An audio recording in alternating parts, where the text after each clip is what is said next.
জি, আসসালামু আলাইকুম।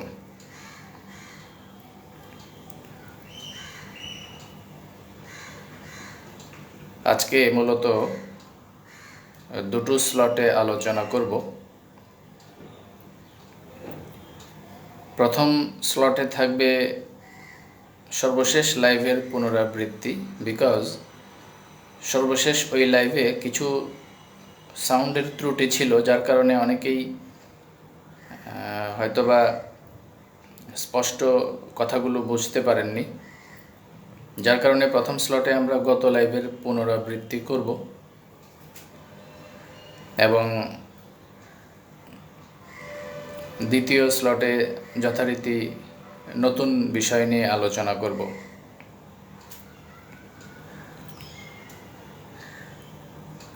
তো গত লাইভে যে আলোচনাটা করেছিলাম সেটারই পুনরাবৃত্তি করছি।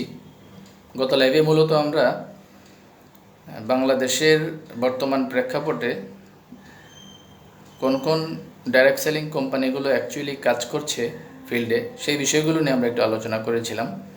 মানে বাংলাদেশের সমসাময়িক ব্যবসায়িক প্রেক্ষাপটে ডাইরেক্ট সেলিং কোম্পানিগুলো সর্বশেষ অবস্থান, এই বিষয়গুলো নিয়ে আলোচনা করেছিলাম। তো সেটাই শুরু করছি। তার আগে 2010 সাল থেকে শুরু করি। সূত্রপাত মূলত 2010 সাল থেকে হবে আজকের আলোচনার সূত্রপাত।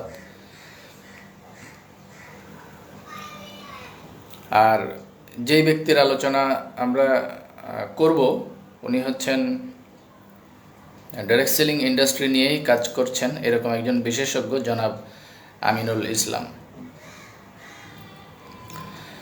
তো 2010 সালের দিকে ফিরে যাই। 2010 সাল যখন বাংলাদেশে ডাইরেক্ট সেলিং বিজনেসের রমরমা অবস্থা, ডেস্টিনিও পুরোদমে ব্যবসা করছে, ঠিক সেই সময় এই যে ভদ্রলোক যার নাম বললাম, জনাব আমিনুল ইসলাম, উনি বাণিজ্য মন্ত্রণালয় সম্পর্কিত সংসদীয় স্থায়ী কমিটিতে এই ডাইরেক্ট সেলিং বিজনেসের একটা প্রাতিষ্ঠানিক অবকাঠামো গঠনের জন্য আবেদন করেছিলেন। লাইসেন্সের জন্য আবেদন করেছিলেন বা একটা আইনের জন্য আবেদন করেছিলেন। তো পরবর্তীতে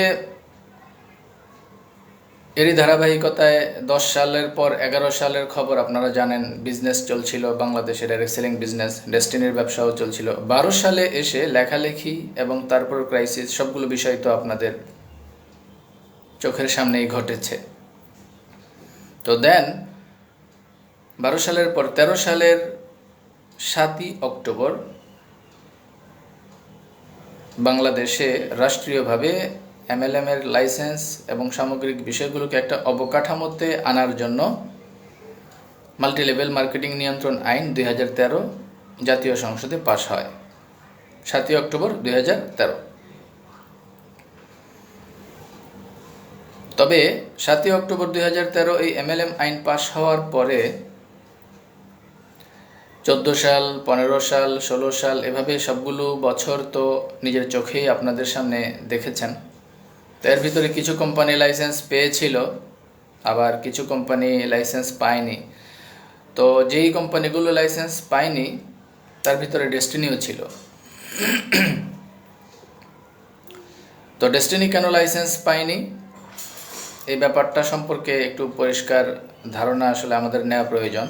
যেমন 7ই অক্টোবর 2013 যেই MLM আইনটা পাশ হয় সংসদে, সেই আইনে কিন্তু স্পষ্টভাবে বলা আছে যে কোনো ফৌজদারি মামলার আসামি কোনোভাবেই কোনো ডাইরেক্ট সেলিং কোম্পানির পরিচালনা পর্ষদে থাকতে পারবেন না। তার মানে যাদের নামে মামলা আছে এরকম কোনো ব্যক্তি কোনো ডাইরেক্ট সেলিং কোম্পানির পরিচালনা পর্ষদে থাকতে পারবেন না। ভালো কথা। তো সেই আলোকেই তখন ডেস্টিনির যে শেয়ার হোল্ডারদের নামে কোনো মামলা নেই, এইরকম কিছু শেয়ার হোল্ডারদের সমন্বয়ে একটা বোর্ড গঠন করে আবেদনের প্রস্তুতি চলছিল। এবং এই প্রস্তুতির ব্যাপারটুকু বা এই খসড়া বোর্ডের তালিকাটুকু তখন রফিকুল আমিনের কাছে পাঠানো হয়। তো পাঠানোর পর উনি ওই তালিকাটা জমা না দিয়ে সুকৌশলে পূর্বের যেই পরিচালনা পর্ষদ ছিল 12 সালের আগে, তাদের নামে মামলার যারা আসামি তাদের নামে মামলার মানে লাইসেন্সের আবেদন করেন। মানে রফিকুল আমিন যে বোর্ডে ছিলেন, উনি ব্যবস্থাপনা পরিচালক যেই বোর্ডে ছিলেন বা যাদের নামে মামলা ছিল, ওনাদের নামেই এমএলএম এর লাইসেন্সের আবেদন করেন। যার কারণে মাল্টি লেভেল মার্কেটিং নিয়ন্ত্রণ আইনের ব্যত্যয় ঘটায়। ওই আইনে যেহেতু বলা আছে মামলার আসামি কেউ লাইসেন্স পাবেন না, সেই ক্ষেত্রে ডেস্টিনি কিন্তু তখন আর লাইসেন্স পায় না। এটা রফিকুল আমিন কেন করেছেন? উদ্দেশ্য প্রণোদিতভাবে এটা করেছেন উনি, কারণ উনি জানতেন যাদের নামে মামলা নেই এদেরকে বোর্ড গঠন করে এদের তালিকাটুকু যদি সত্যিকার অর্থে জমা দেওয়া হয় সেক্ষেত্রে ডেস্টিনি লাইসেন্স পেয়ে যাবে। তো ডেস্টিনি লাইসেন্স পেয়ে গেলে উনি তো জেলের ভেতরে, বাকিরা যদি লাইসেন্স পেয়ে যায় কাজ করে, সেক্ষেত্রে তো ওনার আর মাতবরি থাকে না। যার কারণে উনি পরিকল্পিতভাবে ওই মামলার আসামি যারা সেই পূর্বের বোর্ডের নামে আবেদন করলেন এবং উনি জানতেন যে এই আবেদনটা ক্যান্সেল হবে এবং ডেস্টিনি লাইসেন্স পাবে না। ব্যাস, উনি তখন সবাইকে কি বললেন যে দেখছেন আমরা লাইসেন্সের আবেদন করছিলাম কিন্তু সরকার আমাদেরকে লাইসেন্স দেয় নাই, এটা বলে কিন্তু উনি ওনার স্বার্থ উদ্ধার করলেন। কিন্তু দোষী করলেন কাকে? সরকারকে। এই হচ্ছে এই 13 সালের লাইসেন্স। পরবর্তী সময়ে 4টি কোম্পানি লাইসেন্স পেলেও ডেস্টিনি সহ আরও বেশ কিছু কোম্পানি যে লাইসেন্স পায় নাই, তার মধ্যে ডেস্টিনির লাইসেন্স না পাওয়ার কারণ হচ্ছে এটা। ওয়েল, তো কালের পরিক্রমায় 14, 15, 16, 17, 18, 19, 20 অনেকগুলো বছরই গেল। যাওয়ার পর 2022 সালের 8ই এপ্রিল এই 13 সালে যেই এমএলএম আইন হয়েছিল সেটা বাতিলের উদ্যোগ নেয়ার জন্য বাণিজ্য মন্ত্রণালয়ে একটা আলোচনা চলছিল বা চলার মতো অবস্থায় ছিল বা চলছিল। ঠিক সেই সময় এই যে ভদ্রলোক যার নাম শুরুতেই বললাম, জনাব আমিনুল ইসলাম, উনি তখন এই আইনের এই বাতিলের ব্যাপারে উনি তখন বাতিলের যেই উদ্যোগটা সেই উদ্যোগটা যেন না হয় এবং বাতিল যেন না হয় সেই জন্য কিন্তু উনি যথাযথ উদ্যোগ নেন। এবং 8ই এপ্রিল 2022 যে উদ্যোগটা নেওয়া হয়েছিল বাণিজ্য মন্ত্রণালয়ের পক্ষ থেকে এমএলএম আইন বাতিলের, পরবর্তীতে কিন্তু সেই উদ্যোগটা আর এমএলএম আইন বাতিলের উদ্যোগ নেওয়া হয়নি। এটা একটা ভালো দিক। তারপরেও 1 অক্টোবর 2023 আদালতে মামলা চলমান থাকলে কোনো কোম্পানিকে লাইসেন্স দেওয়া হবে না, এরকম একটা সিদ্ধান্ত কিন্তু বাণিজ্য মন্ত্রণালয় নিতে চাচ্ছিল। তো এই ধারাবাহিকতায় পরবর্তীতে সেই ভদ্রলোক জনাব আমিনুল ইসলাম, উনি তখন বাণিজ্য মন্ত্রণালয় সংক্রান্ত স্থায়ী কমিটির যে সভাপতি জনাব টিপু মুন্সি এমপি এবং বাণিজ্য প্রতিমন্ত্রী জনাব আহসানুল ইসলাম টিটু এমপি এবং স্থায়ী কমিটির 8 জন সংসদ সদস্য বরাবর এই তো 30শে জুন 2024 এই কয়েকদিন আগে উনি কিন্তু এই আমিনুল ইসলাম সাহেব উনি কিন্তু আবেদন করেছেন। কিসের আবেদন? মানে এমএলএম এর আইন বাতিলের কোনো উদ্যোগ যেন না নেওয়া হয়, তারপর আদালতে মামলা চলমান থাকলে কোনো কোম্পানিকে লাইসেন্স দেওয়া যাবে না, এটা এমএলএম আইনে নাই, অতএব এই ব্যাপারেও যেন রাষ্ট্রীয়ভাবে একটা বিবেচনা করা হয় এবং এমএলএম আইনের প্রেক্ষাপটে এমএলএম আইন কার্যকর এবং একই সাথে লাইসেন্স প্রদানের ব্যাপারে যেন একটা ইতিবাচক সিদ্ধান্ত রাষ্ট্র নেয়, সেই ব্যাপারে উনি এই বাণিজ্য মন্ত্রণালয় সংক্রান্ত স্থায়ী কমিটি বরাবর আবেদন করেন জনাব আমিনুল ইসলাম। তাহলে দেখেন এই যে ভদ্রলোক উনি যে কাজগুলো করে যাচ্ছেন নীরবে নিভৃতে, ওনার সম্পর্কে কিন্তু আমাদের তেমন কোনো ধারণা নাই, আমরা জানিও না। কিন্তু মানে আমরা মনে করি যে রফিকুল আমিন সব, বাংলাদেশের রফিকুল আমিনই মনে হয় এমএলএম উল্টায় ফেলছে। আরও যে অনেকে নিভৃতে কাজ করে যাচ্ছেন এবং কাজ করছেন এগুলো নিয়ে কিন্তু অনেকের জানা নাই। তো এরপর 2010 সাল থেকে 2024 এই সময়গুলোর ভিতরে দেখেন এমএলএম এর লাইসেন্স, এমএলএম এর আইন হলো বা ডাইরেক্ট সেলিং এর আইন হলো, আবার আইন বাতিলের উদ্যোগ নিল সরকার, অনেকগুলো জটিলতার ভিতর দিয়ে এসে এখন কিন্তু একটা স্থিতাবস্থায় কিন্তু জিনিসটা এসেছে এবং বর্তমান প্রেক্ষাপটে অনেকেই বিভিন্নভাবে বিভিন্ন কোম্পানির কার্যক্রম বা বিভিন্ন কোম্পানি গঠন করে ব্যবসা পরিচালনা করছেন এবং বাংলাদেশের রাষ্ট্রীয় প্রেক্ষাপটে রাষ্ট্রের সাথে সমন্বয়ের জন্য বিভিন্নভাবে অনেকগুলো কোম্পানি যার যার মতো করে উদ্যোগ নিচ্ছেন এবং অনেকগুলো কোম্পানি বাংলাদেশে অলরেডি এই মুহূর্তে রানিং বিজনেস করছে। আমি জাস্ট কিছু উদাহরণ দিই, এর আগে আমি উদাহরণ দিয়েছিলাম একবার, এখনও দিচ্ছি।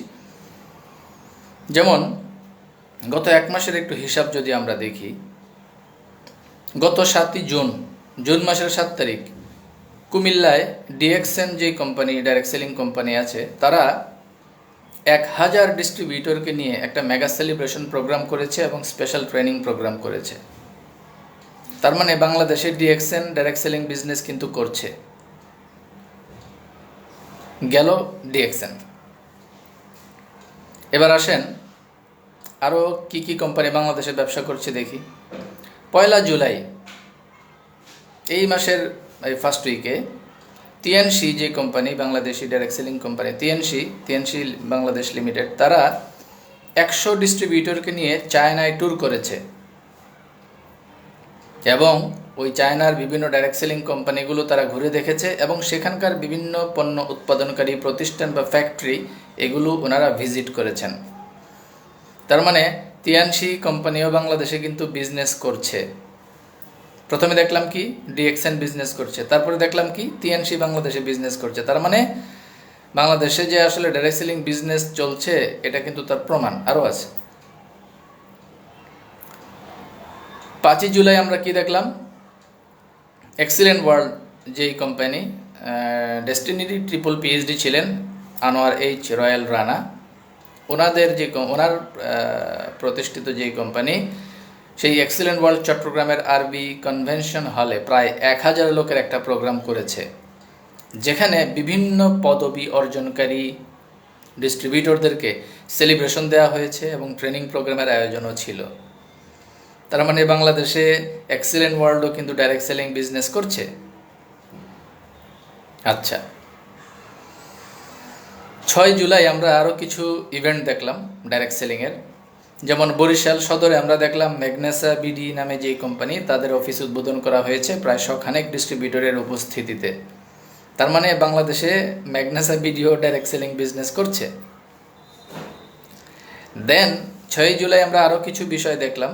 ভেস্টিজ মার্কেটিং নামে যে কোম্পানি, সেই কোম্পানি তাদের 200 ডিস্ট্রিবিউটরকে নিয়ে কুমিল্লাতে কিন্তু একটা প্রোগ্রাম করেছে।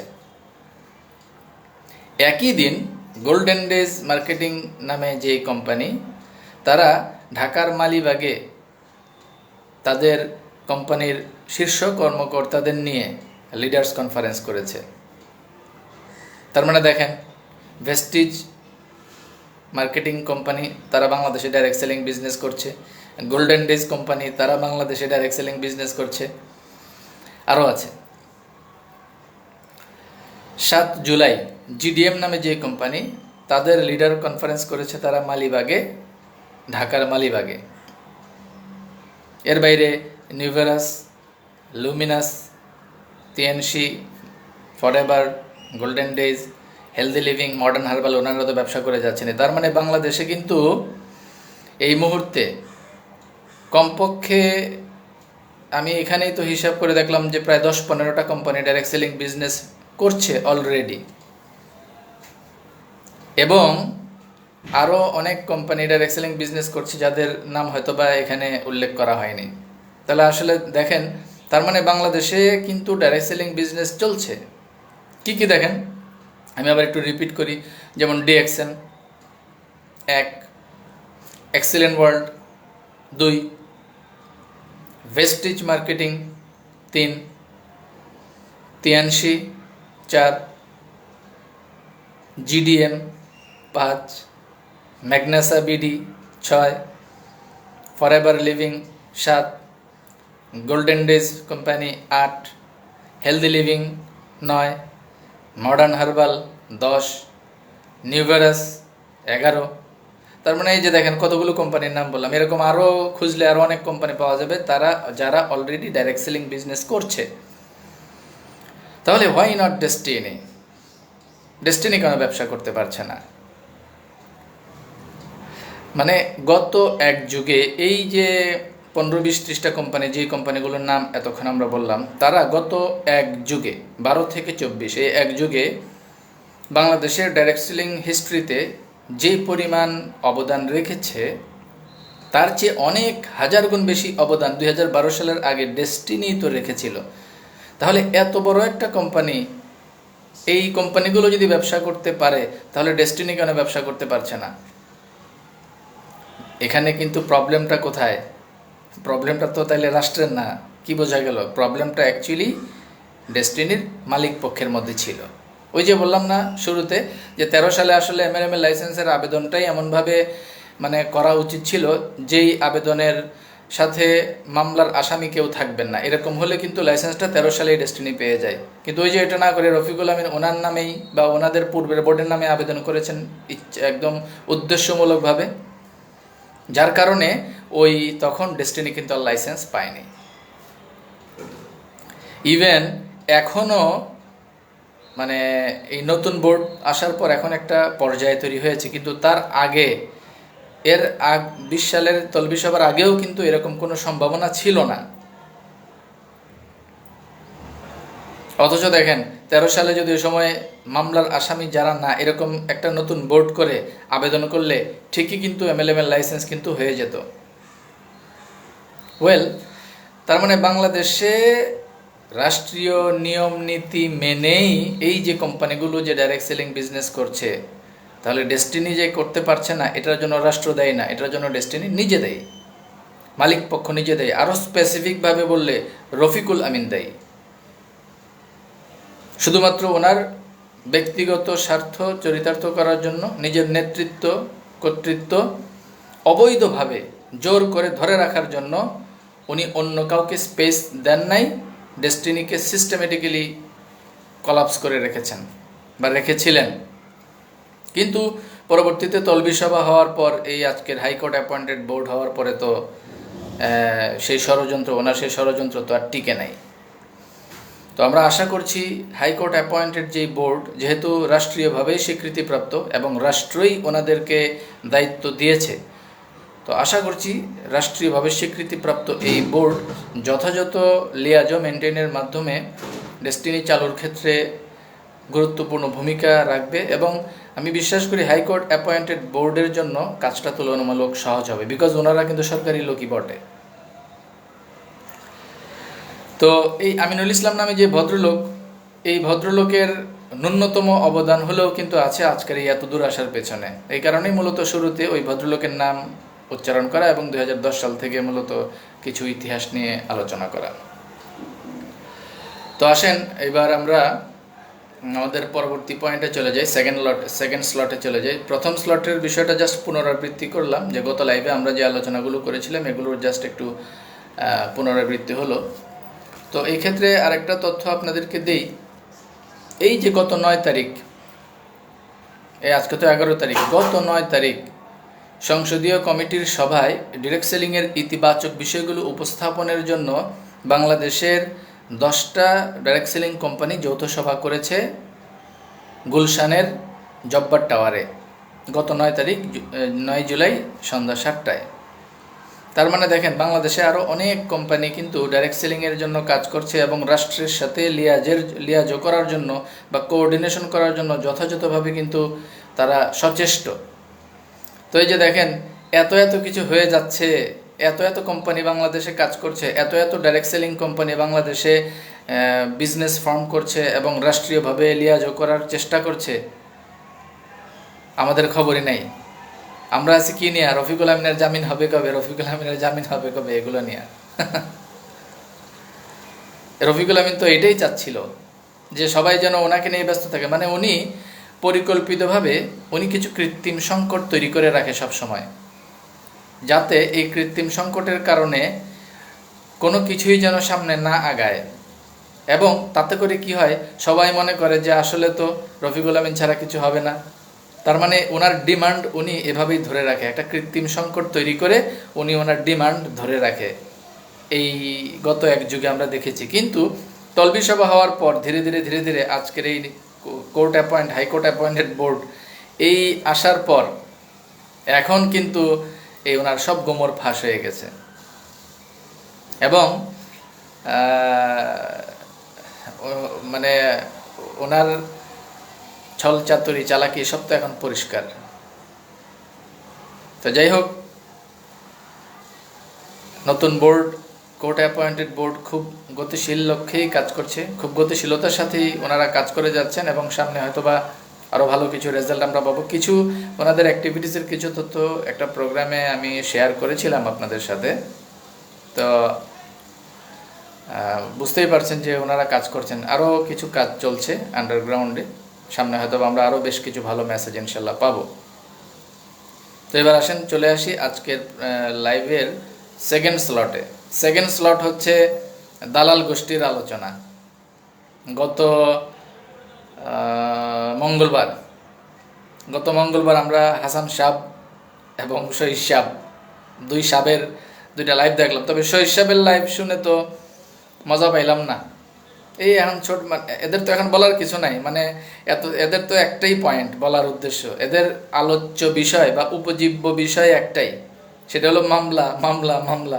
তো এখন মামলা নিয়ে তো আর তেমন কথা বলার কিছু নাই। এই যে গত মঙ্গলবারের শুনানিতেও তো দেখেন বিচারপতির বদলিজনিত বিষয় বা সামগ্রিক বিষয়ের কারণে গত শুনানিতেও কিন্তু আসলে শুনানি হয় নাই, গত মঙ্গলবারেও। তার মানে এগুলো একটা লেংদি প্রসেস, আইনি প্রক্রিয়া একটা লেংদি প্রসেস। এখন এই প্রসেসটা কবে নাগাদ শেষ হবে এটার উপর ডিপেন্ড করে ৪৫ লক্ষ মানুষের জীবন জীবিকা এবং কর্মসংস্থানকে পরিকল্পিতভাবে আটকে রেখেছিলেন রফিকুল আমিন এই গত ২০ সাল পর্যন্ত। দেখেন কেন বলছে এটা, এই যে দেখেন রফিকুল আমিনের মামলা যে চলছে, ওনার তো এখনো সমাধান হয়নি। তো এতদিন যদি বসেই থাকতো, নতুন বোর্ড যদি না আসতো, আজকে ট্রেড লাইসেন্স রিনিউ হতো না। ব্যাংক অ্যাকাউন্ট নতুনভাবে করা হতো না। তারপরে নতুন বোর্ডের কার্যক্রম, সম্পত্তিগুলো অবমুক্তকরণ, এই যে কার্যক্রমগুলো যে এগুচ্ছে, এতটুকুও তো এগুতো না। তো এখন আমাদের সেই দালাল গোষ্ঠীর লাইভের কিছু চুলচেরা বিশ্লেষণ করব এবং এদেরকে কিছু ফিডব্যাক দেওয়াটা প্রয়োজন মনে করছি। এগুলো তো বোকা বলদ, তো এদের কথা দিয়ে এদেরকে একটু বাম্বু দেই, কি বলেন? আসেন, গত লাইভ প্রোগ্রামে আমাদের মঙ্গলবারে অবশ্য শৈশব এখন অনেক সতর্ক হয়ে গেছে, হিসাব করে কথা কয় শৈশব, যার কারণে খুব একটা মানে ফাউল করে নাই, টুকটাক একটু কথা বললে চিপা দিয়া বের হয়ে গেছে আর কি। তো আমাদের হাসান সাব, উনি একটা লাইভের কিছু বিষয়ে দেখেন, ওনার মঙ্গলবারের লাইভের ক্ষেত্রে উনি গত মঙ্গলবারের লাইভে 21.2 সেকেন্ডে এই যে বাটপার কি বলছে ডেস্টিনি ট্রি প্ল্যান্টেশন, সে ট্রি প্ল্যান্টেশনের মহাজান্তা হয়ে গেছে।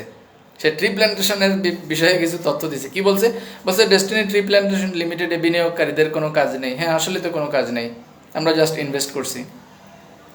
এবং বলছে সব কাজ কোম্পানির, এবং এই ডিটিপিএল এর বিনিয়োগ নাকি নিরাপদ।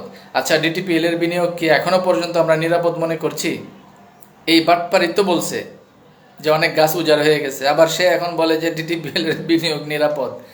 ডিটিপিএল এর বিনিয়োগ যদি নিরাপদ হয়, তাহলে আবার গাছ কাটা গেল, এটা তাহলে আবার নিরাপদ হয় কেমনে? আচ্ছা, তারপর আমরা ধরে নিলাম নিরাপদ, কেন একটু পরে আসছি। তারপর 23:50 এই বাটপার আবার বলছে যে ডেস্টিনি ট্রি প্ল্যান্টেশনের 2,18,00,000 চারা গাছ নষ্ট হয়ে গেছে। তো তাতে আমাদের কি? ইন্স্যুরেন্স করা আছে না? ডেস্টিনি ট্রি প্ল্যান্টেশনে আমাদেরকে যখন প্রোডাক্টটা কেনানো হয় বা আমাদেরকে যখন সেল করানো হয়, আমাদেরকে বলা হয়েছিল না যে ডেস্টিনি ট্রি প্ল্যান্টেশনের ইন্স্যুরেন্স করা আছে? তো ইন্স্যুরেন্স করা আছে যেহেতু, অতএব গাছ চুরি হয়ে গেলে কি, গাছ পুইরা গেলে কি, আর গাছ নষ্ট হয়ে গেলে কি, এসব তো আমাদের দেখার বিষয় না, কারণ ইন্স্যুরেন্স করা আছে। ইন্স্যুরেন্স কোম্পানির কাছ থেকে টাকা নিয়ে করে দিবেন, সমস্যা কি? কোন ইন্স্যুরেন্স কোম্পানির সাথে চুক্তি করা হয়েছে আমগরে একটু কন, আপনাদের টেনশন করার দরকার নেই। আমরাই ওই ইন্স্যুরেন্স কোম্পানির কাছে যাইয়া চাইপা ধরে টাকা নিয়ে আসি, কারণ মেয়াদ তো শেষ হয়ে গেছে। রফিকুল আমিন আর হাসান এদেরকে জিজ্ঞেস করেন যে ডেস্টিনি ট্রি প্ল্যান্টেশনের এই ইন্স্যুরেন্স কোন ইন্স্যুরেন্স কোম্পানির সাথে চুক্তি করছিল।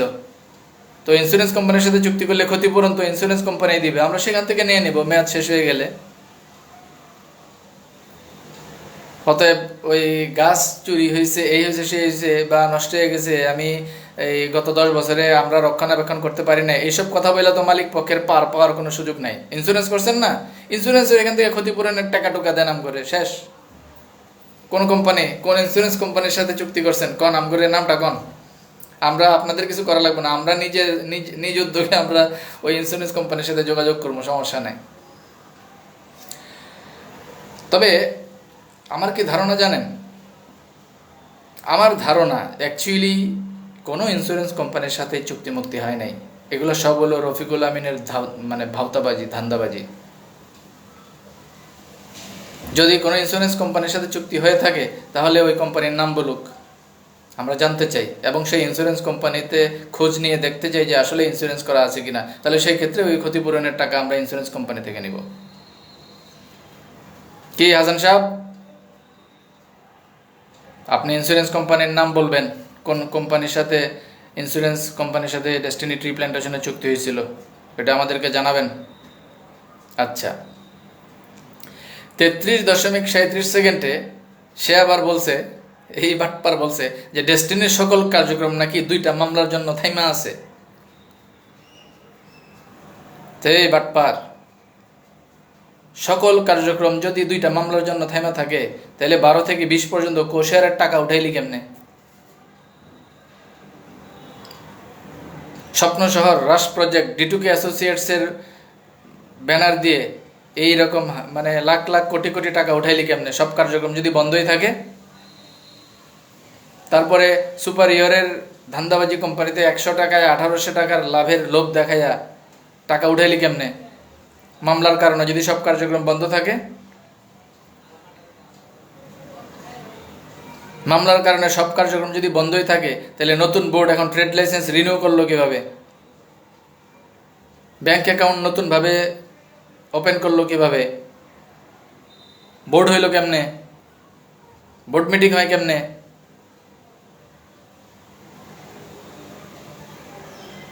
বাটপার, মানে 2টা মামলার জন্য ডেস্টিনির সকল কার্যক্রম থেমে ছিল না, 2টা মামলার দোহাই দিয়ে ডেস্টিনির সকল কার্যক্রম স্থগিত করে রাখা হয়েছিল পরিকল্পিতভাবে। অবশ্য একটু পরেই আবার দেখেন, একটু পরেই কিন্তু আবার স্বীকার করছে যে অনেক কাজ করা যাইতেছে। এখন কি বলতেছে 34.46 সেকেন্ডে সে বলতেছে, না ঠিক আছে, মানে এখন চাইলে ডেস্টিনির অ্যাকাউন্ট করা যাইতে পারে, চাইলে ডেস্টিনির ট্রেড লাইসেন্স রিনিউ করা যেতে পারে, চাইলে সম্পদ ভাড়াও দেওয়া যেতে পারে, কিন্তু রফিকুল আমিন ছাড়া ব্যবসা করা যাবে না। মানে এতদিন বলছে রফিকুল আমিন ছাড়া কিছুই হবে না, এই বাটপার এতদিন বলছে রফিকুল আমিন ছাড়া কিছুই হবে না। এখন ওই যে এই ট্রেড লাইসেন্স যে হয়ে গেছে, ব্যাংক অ্যাকাউন্ট হয়ে গেছে, সম্পদগুলো বা বিভিন্ন ফ্লোরগুলো আলিস মাহতাব সাহারার কি বিভিন্ন ফ্লোরগুলো ভাড়ার প্রক্রিয়া চলতেছে, এই জন্য এখন বলতেছে না ব্যাংক অ্যাকাউন্ট করা যেতে পারে, ট্রেড লাইসেন্স করা যেতে পারে, সম্পদ ভাড়া টাড়া দেওয়া যেতে পারে, কিন্তু রফিকুল আমিন ছাড়া ব্যবসা করা যাবে না। মানে এখন অর্ধেক লাইনে আসছে। তো ব্যবসা শুরু হলে পরে কি বলবে জানেন? ব্যবসা শুরু হলে পরে বলবে না ব্যবসাও শুরু করা যাবে, কিন্তু রফিকুল আমিন ছাড়া ব্যবসার আসলে উন্নতি হবে না। ওই যে এই বাটপারগুলো তো নেগেটিভ, এগুলোর অবস্থা কীরকম? ওই যে জাহাজ যখন প্রথম মানে আবিষ্কার হয়, প্রথমে নেগেটিভ লোকেরা কি বলছিল যে এই জাহাজ চলবে না, লোহার জিনিস পানির উপরে চলবে না। যখন চলা শুরু করছে বলে এই জাহাজ থামবে না। তো এই বাটপারগুলোর অবস্থা হচ্ছে এরকম। যাই হোক, 37.10 সেকেন্ডে সে একটু টপিক চেঞ্জ করছে, একটু টপিক চেঞ্জ করে দৈনিক ডেস্টিনির দিকে গেছে, গিয়ে বলছে যে দৈনিক ডেস্টিনির বিষয়তে নাকি মানে মোহাম্মদ হোসেন উনি নাকি এ ব্যাপারে ভালোই জানেন, মানে সাবেক চেয়ারম্যান জনাব আলহাজ মোহাম্মদ হোসেন সাহেবের নাম ভাঙাইয়া ফেলছে সে। তো হোসেন সাহেব যদি দৈনিক ডেস্টিনি সম্পর্কে ইতিবাচকই থাকেন, তাহলে দৈনিক ডেস্টিনিতে শুধু রফিকুল আমিনের খবর আসে কেন? আলহাজ মোহাম্মদ হোসেন কিংবা জেনারেল হারুন ওনাদের মামলার খবরগুলো আসে না কেন রে বাটপার? হ্যাঁ, এটা তো ব্যক্তিগত প্রতিষ্ঠান এখনো, এটা তো এখনো রফিকুল আমিনের ব্যক্তিগত প্রতিষ্ঠান, এটা তো এখনো ডেস্টিনি গ্রুপের প্রতিষ্ঠান হয় নাই। তো আবার আলহাজ মোহাম্মদ হোসেন সাহেবের নাম ভাঙ্গাস কেন? আচ্ছা, তারপরে দৌড়াইতেছে দৌড়া কেন? 37.44 এই বাটপার বলছে যে দৈনিক ডেস্টিনির জেলা প্রতিনিধি নিয়োগ দেওয়া হচ্ছে। জেলা প্রতিনিধি, হ্যাঁ, দৈনিক ডেস্টিনিতে তো জেলা প্রতিনিধি আগে থেকেই আছে। তারপরে দৈনিক ডেস্টিনিতে বিজ্ঞাপন বুথ করা হয়েছে না? 24টা জেলায় 5 জন করে ব্যক্তির সমন্বয়ে দৈনিক ডেস্টিনির বিজ্ঞাপন বুথ করা হয়েছে না রে বাটপার?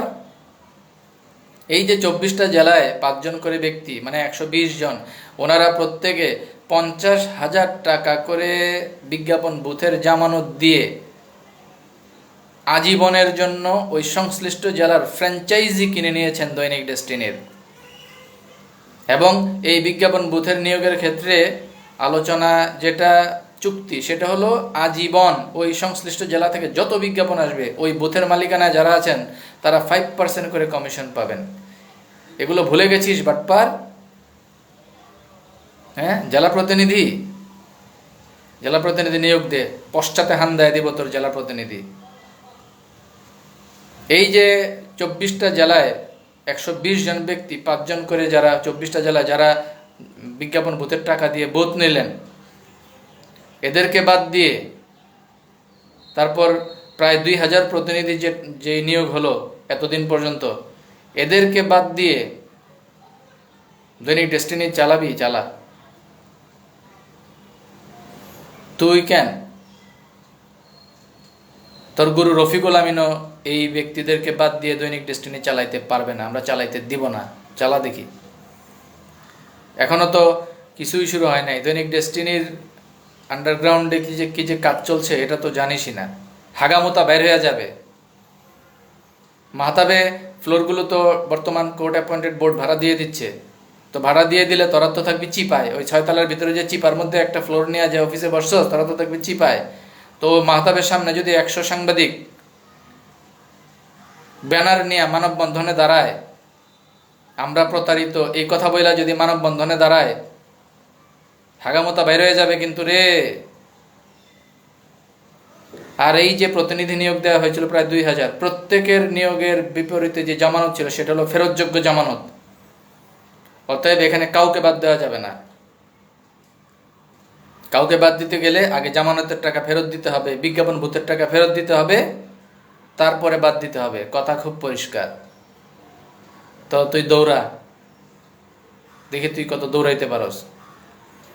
আর এখন তো আমরা ডেস্টিনি 2000 লিমিটেডের বিভিন্ন কার্যক্রম নিয়ে ব্যস্ত আছি, আর আন্ডারগ্রাউন্ডে পত্রিকার কাজ চলছে।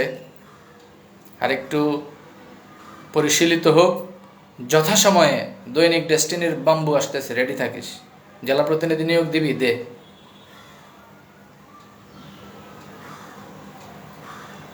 যাদের কাছ থেকে বিজ্ঞাপন বুথের টাকা নিয়ে বুথ করা হয়েছিল, এদেরকে বাদ দিয়ে জেলা প্রতিনিধি করলে ওই জেলায় ঢুকিস। ওরা তো ওই দেখবি হয় টাকা ফেরত দিতে হবে, না তো হাত পা বান্ধা রেখে দিবে। পত্রিকার জেলা প্রতিনিধি, থানা প্রতিনিধি যারা নিয়োগ ছিল, এদের টাকা ফেরত না দিয়ে কাউকে বাদ দিস পারলে, হাগামোতা বের হয়ে যাবে, মনে রাখিস। আর কোর্টে তো যাস, কোর্টে গেলে ওই তোর গুরু রফিকুল আমিনকে বলিস দৈনিক ডেস্টিনির প্রতিনিধিদের মানে বাদ দিয়ে কিছু করার চিন্তা ভাবনা, ওইটা করতে গেলে বাম্বু বের হয়ে যাবে, ওইটা ওই রফিকুল আমিনকে যায় বলিস। যাই হোক, পত্রিকার ব্যাপার নিয়ে আজকে আর তেমন কিছু আলোচনা করলাম না। পত্রিকার বিষয় নিয়ে স্পেশালি কিছু এপিসোড করব আমরা। আমরা কিছু কাজ করছি, আপনাদেরকে তো আগেই বলেছি যে আমরা এগুলো নিয়ে কাজ করছি অলরেডি। মানে লটস অফ ওয়ার্ক চলছে, এবং কি পরিমাণ মানুষ যে বিরক্ত এবং নাখোশ এবং ক্ষিপ্ত, এটা যখন আমরা পাবলিক করব বিষয়গুলো, তখন আপনারা হয়তো বা দেখবেন। ইনশাআল্লাহ। তো যাই হোক, আজকের আলোচনা মূলত এতটুকুই। প্রথম স্লটে আমরা আলোচনা করেছিলাম যে আসলে বাংলাদেশের বর্তমান প্রেক্ষাপটে রাষ্ট্রীয় প্রোটোকল মেনটেন করে আসলে কতগুলো ডাইরেক্ট সেলিং কোম্পানি বিজনেস করছে সেগুলোর একটা আলোচনা করলাম, এবং এত এত কোম্পানি কাজ করতে সুযোগ পেলেও বা কাজ করতে পারলেও ডেস্টিনি কেন কাজ করতে পারছে না সেটাও আপনাদের সাথে আলোচনা করলাম। আর পরবর্তীতে সেকেন্ড স্লটে আমাদের হাসান সাহেবের কিছু বিষয় নিয়ে আপনাদের সাথে একটু আলোচনা করলাম। তো আশা করি বুঝতে পেরেছেন বিষয়গুলো। মানে আমাদেরকে ওই ভুগিচুগি দিয়ে দিন কাটানোর আর সুযোগ নেই, সেই দিন ক্লোজ। অতএব হিসাব নিকাশ করেই পা ফেলেন, দালালদেরকে বলবো আর কি।